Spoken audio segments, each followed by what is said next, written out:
And we'll continue with the second chapter of the Spell of the Sorcerer's Skull. Johnny had a vision of the strange murder of the professor's uncle. Really scared him. He tripped and bumped into the clock. The skull fell out of the clock. Johnny pocketed the skull. And he wanted to tell the professor what he saw, but when he touched the skull, something happened like a vice around him and he could not talk. And we'll pick up after the page break. A month passed. The snow melted, and the ice on the Merrimack River broke up and washed out to sea. As the March winds boomed in the trees, kids started playing softball on muddy vacant lots. Johnny Dixon went on with his usual life. He did homework, watched television, and went places with his best friend Fergie. He helped his grandmother carry out the ashes from the furnace and raked up some soggy leaves that were left from last fall. He visited with the professor and ate pieces of his delicious cake and played chess and backgammon with him. But all the while, in the back of his mind, he carried around the memory of the eerie scene that had been played before his eyes in that dark back room of the Fitzwilliam Inn. Several times he got his courage up and decided that he would try to tell the professor about what had happened, but each time he felt that awful tightening pain in the chest and a deep nameless fear that was enough to stop him. Of course, he could have tried to tell somebody else about his experience, but in his mind, the whole incident was surrounded with fear. It was as if he had done something horrible and he didn't dare talk about. So Johnny just kept quiet about that cold, windy February night. He didn't tell Grandpa or Grandma or Fergie or anybody. He also kept clammed up about the skull. It was funny how he felt about it. He wanted to protect the thing, to preserve it from harm.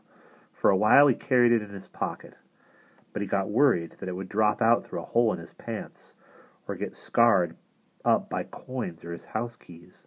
So he put the skull in an old blue watch case with a snap lid, and he kept it hidden under the shirts in his top bureau drawer. Now and then his conscience would prick him, and he would feel guilty about keeping the skull. Shouldn't he wrap it up and send it back to the Fitzwilliam Inn?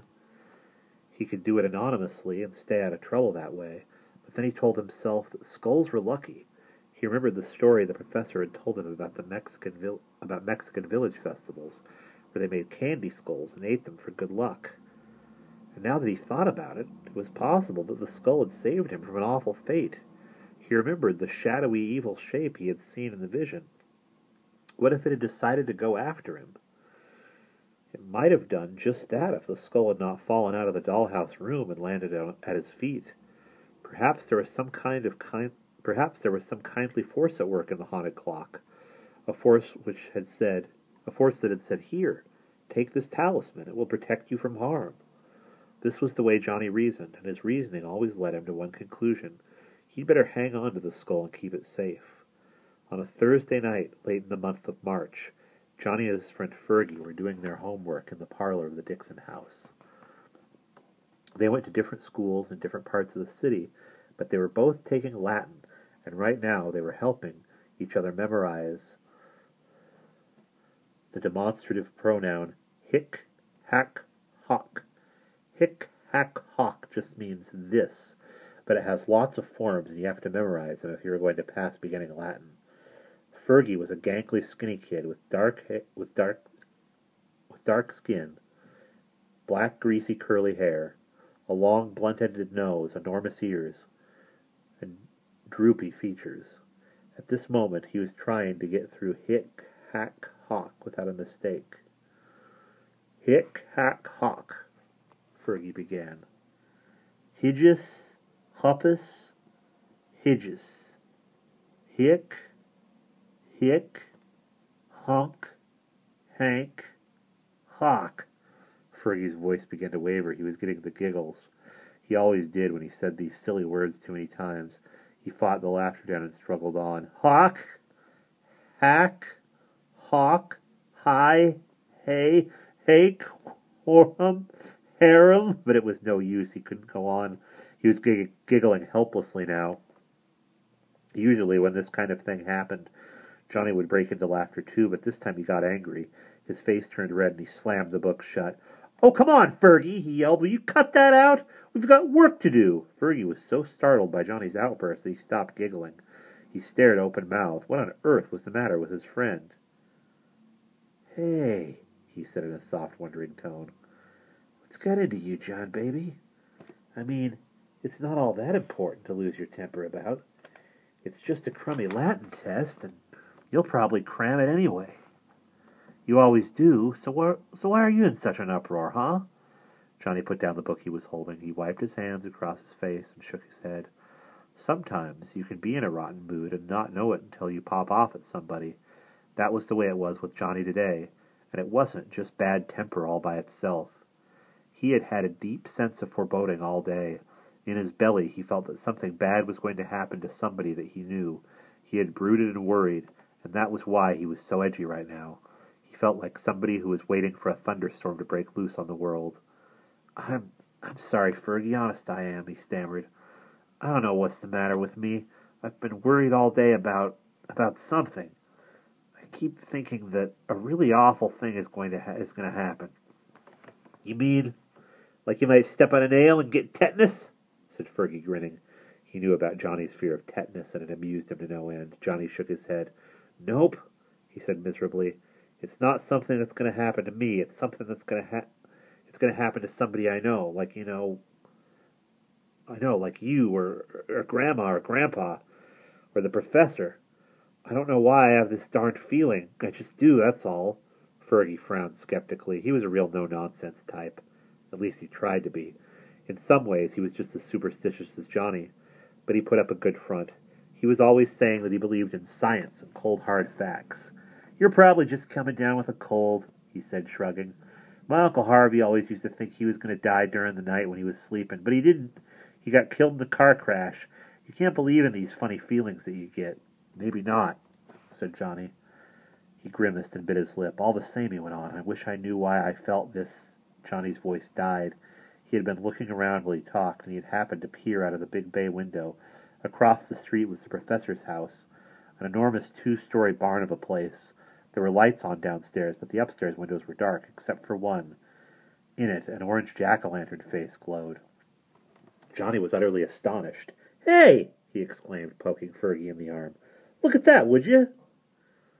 Fergie looked, and he did a double take. Then he let out a long, low whistle.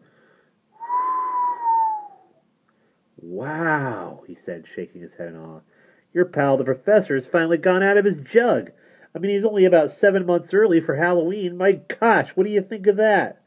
Johnny didn't know what to think, but his sense of foreboding came back stronger than ever. It was true that the Professor had a weird sense of humor, but making a jack-o'-lantern in March? Well, it just didn't seem like the kind of thing he would do. For a long time, Johnny just stood there watching, while the grinning orange mask hovered in the darkness. Then, reluctantly, he went back to working on his Latin with Fergie. Johnny thought a lot about the jack-o'-lantern that evening. After Fergie had gone home, he wondered if maybe he ought to call the Professor up and see if everything was all right, which, as Johnny told himself, was a silly, worrywart kind of thought. Why shouldn't everything be all right? If the Professor wanted to make jack-o'-lanterns in March, that was his business, and it probably didn't mean that he had gone out of his mind, or was going to hang himself from the chandelier in the dining room.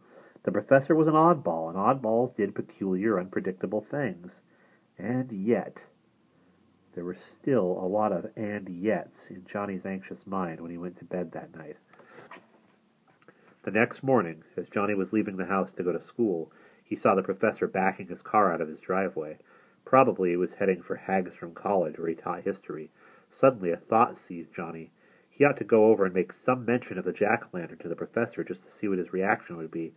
Quickly he ran down the steps and out into the street. He was waiting as the Professor's car slid slowly past, spewing clouds of exhaust smoke. Johnny reached out and rapped on the car window with his knuckles, so the Professor would know he was there. The car halted and the window rolled down, and as soon as the Professor saw that it was Johnny, he grinned. "Good morning, John," he said, smiling wearily. "As you see, I'm on my way to that wonderful temple of learning where I try to beat ideas into the heads of dullards. Would you care for a ride to school?" Johnny said that yes, he'd like a ride, but there was something he wanted to ask the Professor about. "Oh, really?" said the Professor dryly. Would you like to know about torture methods in 16th century England? Or how many blows of an axe it took to chop off the Duke of Monmouth's head? Something like that? Johnny laughed. Nope. I just wanted to know how come you made a jack-o'-lantern when it's only March. The professor's mouth dropped open. He was utterly dumbfounded. You want to know how come I made a what? Now it was Johnny's turn to be astonished. This was not a reply he had expected. Of course the professor might be kidding, but he didn't act it. I mean the jack-o'-lantern that was in your upstairs window last night, said Johnny. He often stammered when he was flustered or upset. The professor continued to stare at Johnny.